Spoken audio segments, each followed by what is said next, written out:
Assalamualaikum.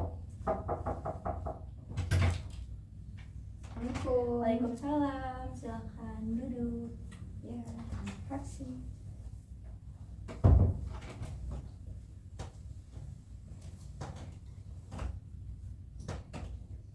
Ini dengan Kak Uus ya?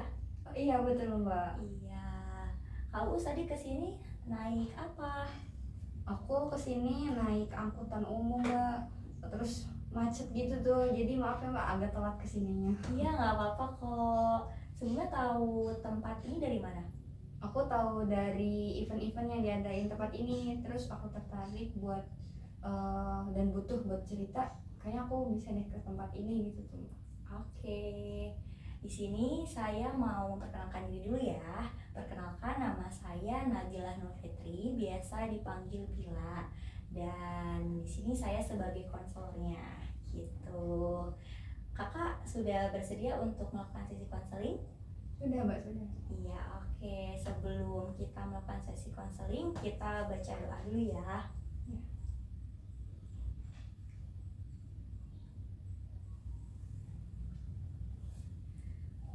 Ya, Kak Uus apakah sudah pernah melakukan konseling?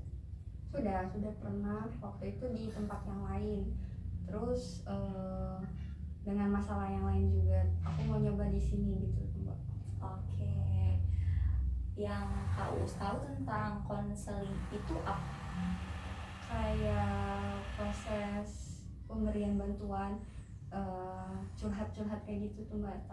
Tapi dengan mendengarkan aktif dan kayak ngasih solusi gitu, nggak kayak sekedar curhat biasa kayak gitu. Oke. Di sini saya bakal menjelaskan lebih jauh nih ya, konseling itu apa.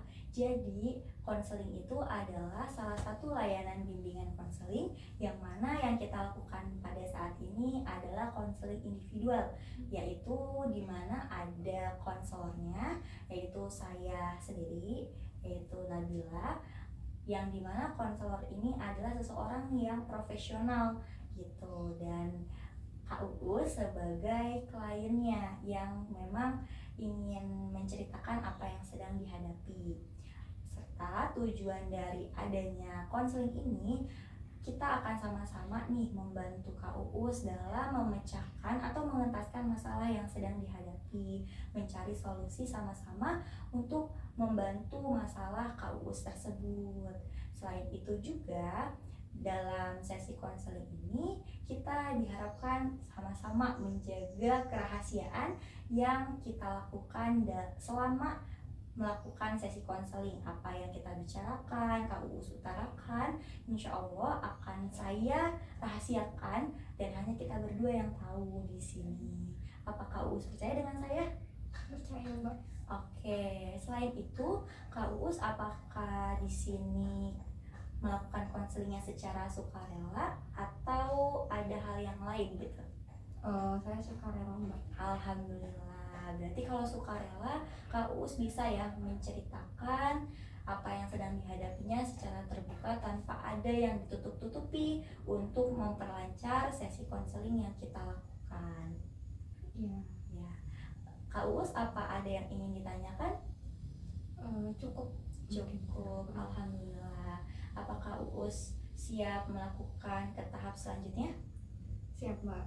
Oke. Apa yang ingin Kak Uus atau yang Kak Uus sedang hadapi nih saat ini? Jadi gini nih Mbak ya. Ini tuh hubungan percintaan lah seperti biasa kan ya. Aku nih suka kan sama seseorang. Nah, seseorang ini nih, tapi dia tuh saudara aku sendiri gitu tuh, tapi saudara jauh gitu tuh. Nah, kita sempat dekat dari awal semester. Terus karena aku sekarang udah semester akhir lah, jadi kita udah nggak deket lagi, udah jarang ke kampus bareng lagi. Terus tiba-tiba waktu pas kemarin tuh aku ngeliat dia boncengan gitu Mbak sama cewek, tapi aku nggak tahu sih ceweknya itu siapa. Ya gimana ya, walaupun emang belum ada hubungan dan nggak ada status kayak gitu, kalau namanya suka kan pasti rasanya nyesek gitu tuh Mbak. Jadi yang aku rasain itu sekarang kayak ya Allah nyesek banget kayak gitu sih Mbak. Lalu ada lagi? Terus ini aku kan coba nanyain, ternyata dia itu cuttingnya si cowok ini. Terus si cowok ininya bilang tenang aja, nggak ada apa-apa, aman kok, kata si cowoknya. Terus ya kan kalau kayak gitu kan berarti oh ternyata dia tahu nih aku tuh biar nggak salah sangka kayak gitu tuh. Tapi ternyata pas ingat lagi dia jalan lagi sama cewek yang sama yang itu tuh Mbak. Jadi aku tuh bingung sebenarnya dia tuh suka sama aku apa enggak kayak gitu tuh Mbak. Iya. Tapi apa Kak Uus pernah menanyakan secara langsung yang Kak Uus sedang merasa gelisahnya itu? Kayak gimana maksudnya? Ya, jadi Kak Uus mengutarakan nih apa yang ingin Kak Uus sampaikan, siapa sih cewek ini gitu. Oh iya pernah, aku pernah nanyain ke si dianya kayak gitu. Pokoknya dia itu bilang sih ke aku kalau misalkan dia tuh minta didoain, pengen jadi orang yang baik kayak gitu tuh. Ya kan sesama manusia kan saling mendoakan Mbak ya. Jadi aku doain lah biar jadi orang yang baik dianya. Tapi baiknya dia itu kayak nganterin cewek kemana-mana kayak gitu kan, kayak nggak itu tuh nggak sinkron sama apa yang didoakannya gitu. Gitu sih Mbak, pernah bilang kayak gitu. Oke, terus respon dia selain minta didoakan gitu, yang perihal menanyakan gitu ya, siapa sih cewek itunya, jawaban dianya apakah? Jawabannya iya tadi bukan siapa-siapa, tenang aja. Terus dia juga nggak tertarik buat pacaran juga sih kayak gitu. Dia juga kan backgroundnya itu kan pesantren kayak gitu. Jadi ya menurut aku emang dia nggak tertarik pacaran kayak gitu.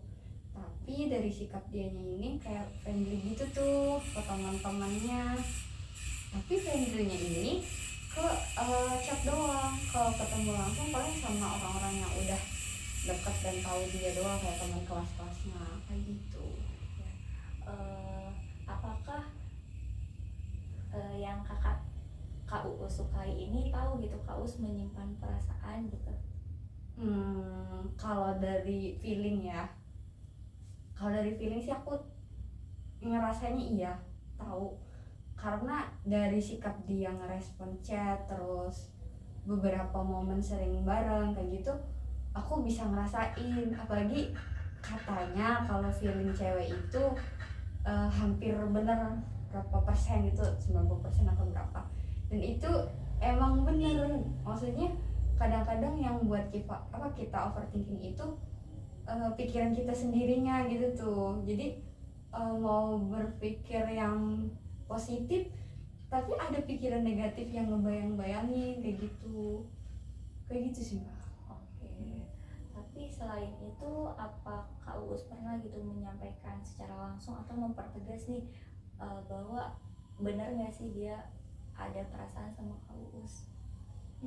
Pernah sih, aku pernah tanyain lewat chat, tapi kayak nanyanya bukan kayak nanya serius, kayak bercandaan gitu tuh. Kayak gini nih, kayak kamu suka ya sama saya kan kayak gitu. Terus kata dianya, atau enggak lah kan kita saudaraan kayak gitu bilangnya. Tapi beda, dia kan pernah cerita dia tuh walaupun saudara sama saudara, dia nggak pernah deket sama saudara cewek-ceweknya. Maksudnya ya sama aku doang kayak gitu tuh. Terus sama saudara cewek yang lain tuh dia cuek banget gitu. Terus dia orangnya introvert juga, dan sama orang tua juga dia nggak terlalu dekat gitu kayak gitu. Oke. Sudah sejauh mana sih Kak Uus mengenal yang Kakak sukai ini gitu? Sebenarnya nggak terlalu jauh sih, karena aku sukanya ini baru tahun 2022 ya, sekitar 1 tahun lah ya. Tapi kayaknya perasaan aku tuh udah menjatuhkan dalam-dalam kayak gitu tuh Mbak. Jadi terus pas ngelihat sama orang lain dianya bareng kayak gitu, kayak nyesek banget gitu tuh. Ya aku tahu sih ini salah karena terlalu dalam nyukain sesama makhluk gitu gitu, tapi ya namanya juga perasaan gitu tuh mbak ya. Jadi aku bingung aku ngungkapin perasaan aku, emosi negatif aku kayak gimana, emosi positif aku kayak gimana, karena aku juga nggak ada temen cerita kayak gitu. Makanya aku cerita sama mbak ya gitu. Tapi kakak pernah terpikirkan nggak, kan ini kan sama saudara yang masih saudara jauh gitu, kakak pertamanya tuh suka itu apakah kakak menepis dulu gitu rasa suka itu karena kan sesama saudara, atau kayak gimana kak? Ya awalnya aku nepis karena sesama saudara kan ya, ditambah lagi dia ini adalah adik tingkat aku. Terus kalau misalkan dari segi fisik dia nggak kelihatan kayak adik tingkat aku, jadi aman-aman lah kalau jalan. Tapi kalau misalkan dari misalkan tahun lahirnya, dia ada itu adik tingkat aku, adik kelas lah. Awalnya aku menepis kayak gitu, nggak mungkin ini, nggak mungkin aku suka sama saudara sendiri. Nggak mungkin juga kalau misalkan iya nanti kalau misalkan nikah, masa iya sama saudara sendiri, sama adik kelas yang di bawah umur kayak gitu. Kayak pertanyaan-pertanyaan itu tuh udah tenang, aku gak boleh suka sama anak ini. Awalnya kayak gitu. Terus namanya juga kan apa ya, segimanapun menepisnya kalau suka ya suka kayak gitu ya udah. Jadi aku ini menetralisir perasaan aku dan nerima iya Uus tuh suka sama anak ini, tapi gimana respon Uusnya aja, karena Uus kan tahu dia tuh saudara. Nanti gimana kalau misalkan saudara terus, mungkin nanti ya sebenarnya aku juga nggak pengen pacaran tapi deket kayak gitu, takut dari saudara-saudara keluarga-keluarga yang lainnya kok bisa saudaraan sama ini terus jadi sama ini kayak gitu. Sebenarnya aku udah mikirin sih dampak negatif positifnya nanti sama dia kayak gitu, udah kebayang kalau misalkan nanti nikahnya kayak gimana kayak gitu sih mbak. Oke, berarti kakak sudah memikirkan panjang maksudnya kalau semisal meneruskan hubungan ini. Tapi apa yang membuat kakak tetap dalam perasaan saat ini gitu? Kalau dari saya pribadi sih mbak ya, saya tuh kagum sama anak ini. Dari segi fisiknya masya Allah, maksudnya cakep, tinggi, itu manis, terus senyumnya, pokoknya dari fisiknya itu tapi sih cewek yang gak suka sama dia, orang teman-teman kelasnya juga pada suka sama dia. Aku tahu itu karena si cowok ini cerita sama aku, katanya dia bilang kan teh ternyata teman kelas tuh banyak yang suka sama saya, kata si dianya. Oh ya udah kan, aku kan kayak sebagai tetehnya dia aja kayak gitu, padahal mah nggak suka sama dia. Terus udah selesai itu dia juga sering cerita yang lain juga. Nah udah pas apa sih, karena udah nggak sering bareng lagi, jadi dia jarang cerita gitu. Udah aku bingung. Terus kalau misalkan kita nggak chattingan, aku tuh nggak tahu dia hari ini tuh ngapain mbak. Dia nggak pernah bikin status sama sekali. Status tuh paling 2 bulan sekali, 3 bulan sekali. Itu tuh status apa ya, kayak kadang-kadang foto bareng sama temen-temennya, kadang-kadang foto apa ya, foto bukan foto, video dakwah kayak gitu tuh. Terus udah gimana aku tahu dia masih hidup apa enggak kayak gitu tuh, walaupun saudara juga. Jadi dia tuh susah banget ditebak dan dicari kayak gitu, yang buat kagumnya sih. Berarti Kak Us khawatir kalau misalnya kayak sehari nggak dapat kabar dari dia. Iya betul. Oke. Terus yang kakak inginkan untuk situasi kayak gini, kakak mengharapkannya dalam hubungan ini mau kayak gimana? Kalau aku sih pengennya kan kayak ngelihat dari Kak Dinda Hau sama Kak Rey, bayangkan ya. Jadi nggak apa-apa lah kalau perempuannya lebih tua, terus cowoknya lebih muda kayak gitu. Jadi aku ngebayanginnya itu couple goalsnya itu ya Kak Dinda sama Kak Rey kayak gitu. Tapi balik lagi karena dia masih semester awal dan kayaknya nggak mungkin juga, jadi aku pengen berusaha ngiklasin gitu tuh, kayak menerima iya aku suka emang sama dia, tapi nggak semua rasa cinta itu terbalaskan kan kayak gitu. Jadi aku pengen belajar buat ngiklasin dia, tapi kita masih berhubungan baik dan tanpa ada perasaan suka kayak gitu tuh Mbak. Oke. Apa yang udah pernah Kak Uus lakukan untuk mencoba mengikhlaskan perasaan ini? Aku nonton YouTube sih, ceramah Ustadz Hanan Ataki, Ustadz Handi Boni, terus Husain Basaiban. Ini ya ceramah-ceramah yang kalau kita emang suka, terus kalau misalkan Allahnya nggak suka, ya kita buat apa nerusin rasa suka itu, karena kan emang sih rasa suka itu kan dikasih sama Allah, tapi tergantung kitanya juga kayak gitu tuh. Ya aku juga bingung, karena aku suka sama orang takutnya aku jadi jauh sama Allah kayak gitu tuh.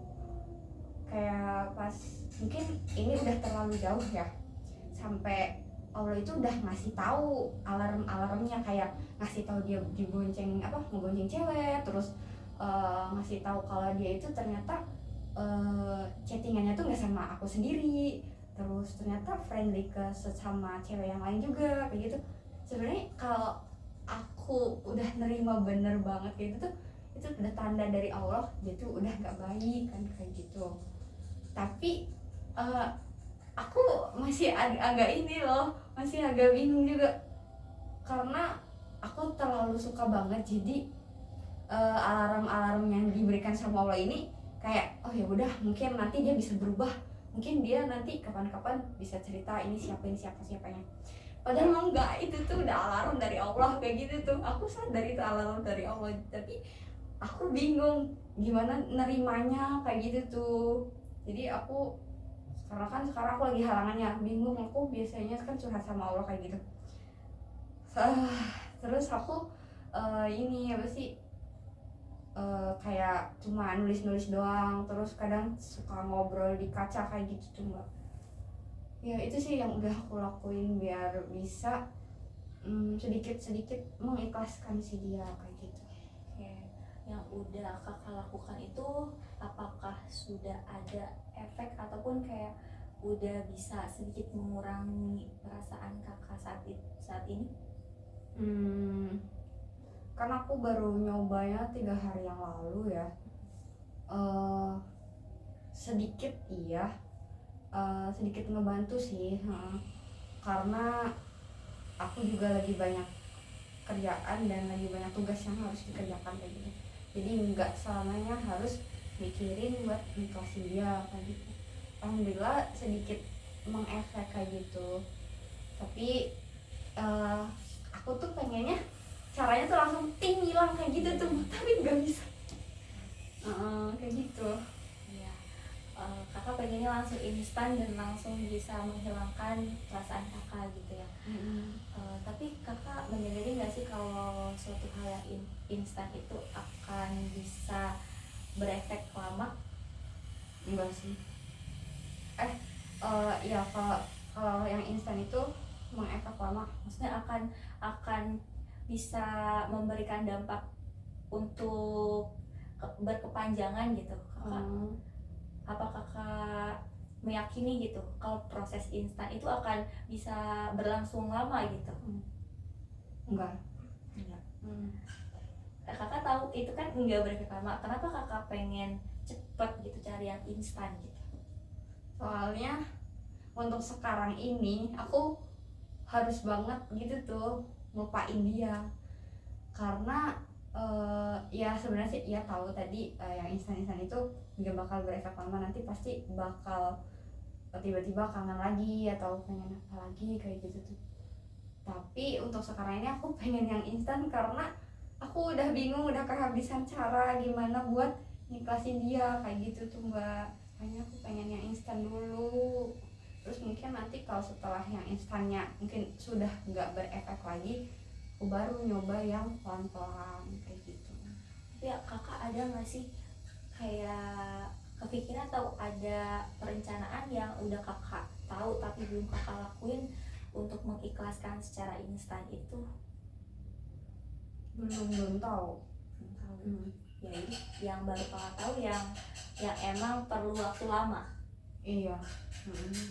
Tapi kakak meyakini nggak sih yang udah kakak lakukan ini dalam ya perlu proses lama ini bakal mempunyai efek yang pasti jauh lebih akan bisa mengikhlaskan lebih dalam atau lebih bisa melapangkan itu semua nggak? Iya, aku yakin itu sih. Soalnya aku udah pernah nyoba sih sama seseorang yang lain di masa lalu gitu. Dan alhamdulillah itu udah kayak kembali lagi. Dia si masa lalu ini aku udah sering ngobrol juga, tapi tanpa melibatkan perasaan. Itu aku udah alhamdulillah banget. Ternyata prosesnya cukup panjang karena waktu itu tuh mengikhlaskan si masa lalu ini dari 2020 sampai sekarang 2022 kemarin. Terus baru dia datang si cowok saudaraku ini. Jadi gitu, sebenarnya si cowok saudaraku ini kayak pelampiasan, tapi menurut aku sih enggak kayak gitu, karena jauh lebih baik dari si yang masa lalu ini. Oke. Pada yang masa lalu itu kakak melupakannya dengan hal yang sama juga untuk mengikhlaskannya? Iya, sama, dengerin YouTube kayak gitu ceramah-ceramah, sama aku ikut volunteer kayak gitu, menyibukkan diri dengan kegiatan-kegiatan yang nggak negatif, itu yang positif, biar kitanya terbawa energi positifnya juga, nggak terlalu mikirin dia kayak gitu. Oke, itu udah bagus banget ya kayak kakak udah bisa melewati masa-masa itu di masa lalu. Tapi kakak apa akan meneruskan nih yang sudah kakak lakukan meski perlahan ini untuk waktu yang lama, akan konsisten melakukannya? Kalau itu insya Allah aku bakal konsisten ngelakuinnya, karena kan demi kebaikan aku sendiri juga. Jadi apapun yang terjadi aku bisa konsisten insya Allah. Oke, lalu setelah harapan kakak setelah melakukan cara ini, kakak apa sih yang ingin kakak dapatkan gitu? Yang aku pengen sih, jadi aku masih berteman baik sama si cowok ini, terus kita masih sering ketemu dan komunikasi jalan, tapi aku pengen gak ada perasaan yang terlibat kayak gitu. Terus dia nggak cuek-cuek lagi kayak gitu tuh. Waktu awal-awal kan dia emang nggak cuek kayak gitu, terus sekarang ini karena jarang ketemu terus jarang komunikasi, jadi dia cuek kayak gitu tuh mbak. Itu sih. Dan itu masih membuat kakak kepikiran? Iya, kenapa sih sebenarnya, ada apa sih sebenarnya, itu pertanyaan-pertanyaan yang belum terjawab sih.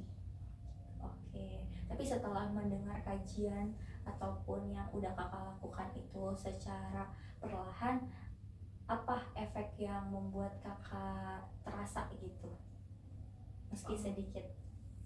Ya kerasanya sih kayak iya aku salah kayak gitu tuh. Ternyata ya seperti ditampar kayak gitu sih mbak, ditampar secara online.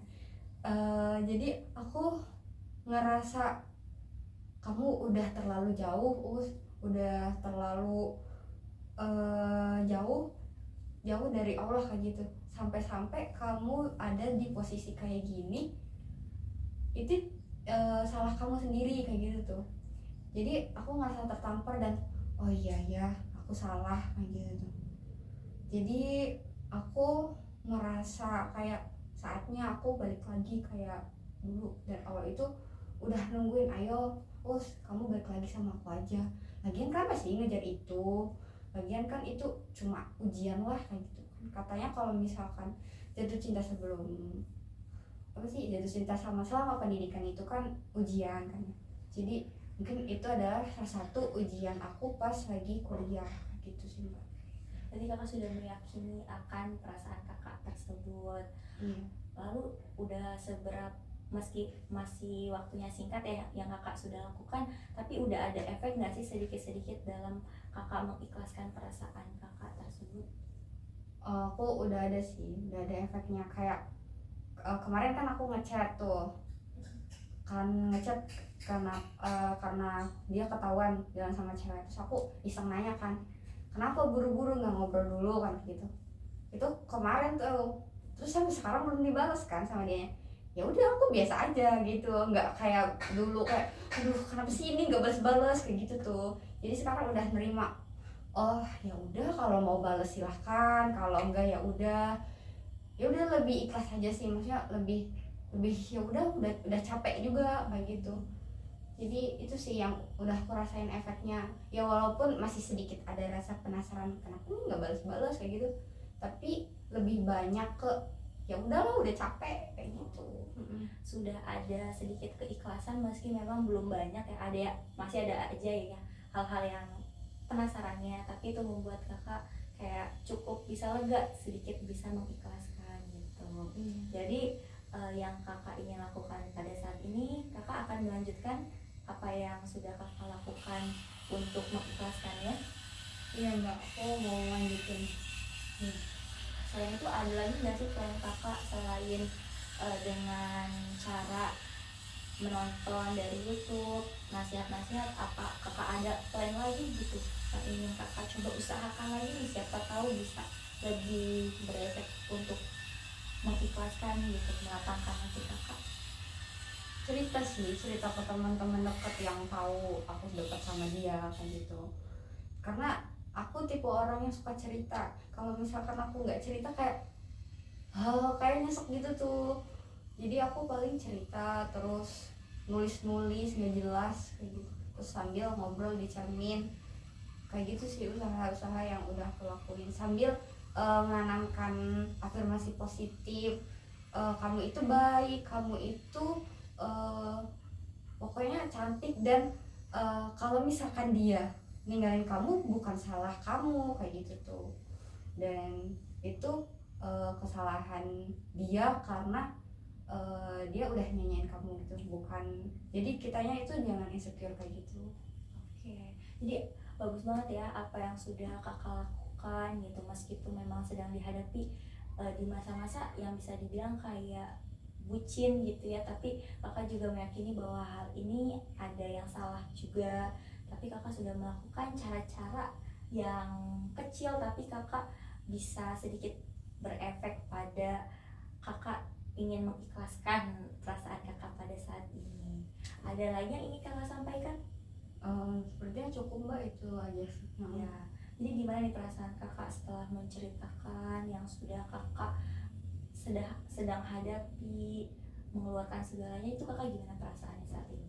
Aku bersyukur banget, alhamdulillah, lega banget karena aku ngerasa didengarkan, terus cerita-cerita yang aku belum ceritain kayak gitu tuh udah terluapkan gitu. Aku ngerasa terbantu banget sih mbak. Oke, apakah kakak akan melakukan kontrak lagi untuk sesi konseling selanjutnya? Sepertinya sudah cukup deh mbak, tapi mungkin nanti saya akan menghubungi lagi kalau misalkan ada sesuatu hal yang perlu untuk diceritakan lagi. Tapi untuk masalah ini kayaknya aku bisa buat nanganinnya dan udah tahu cara-caranya gitu mbak. Ya, baik banget ya kak, apa yang sudah kakak lakukan juga itu salah satu yang memang kakak pengen coba untuk hadapi dalam mengikhlaskan, dan itu sangat bagus banget buat kakak. Kalau misalnya kakak ingin melakukan sesi konseling lagi untuk melihat progresnya, boleh banget kak ya untuk melakukan sesi konseling selanjutnya jika kakak memang membutuhkan untuk sesi konseling selanjutnya. Namun jika dirasa cukup untuk saat ini, itu nggak apa-apa, itu jauh lebih baik, berarti kakak sudah bisa menyelesaikan apa yang sedang kakak hadapi secara pribadi kakak, yang membuat kakak itu pas dalam solusi, dalam memecahkan masalah di situasi kakak saat ini.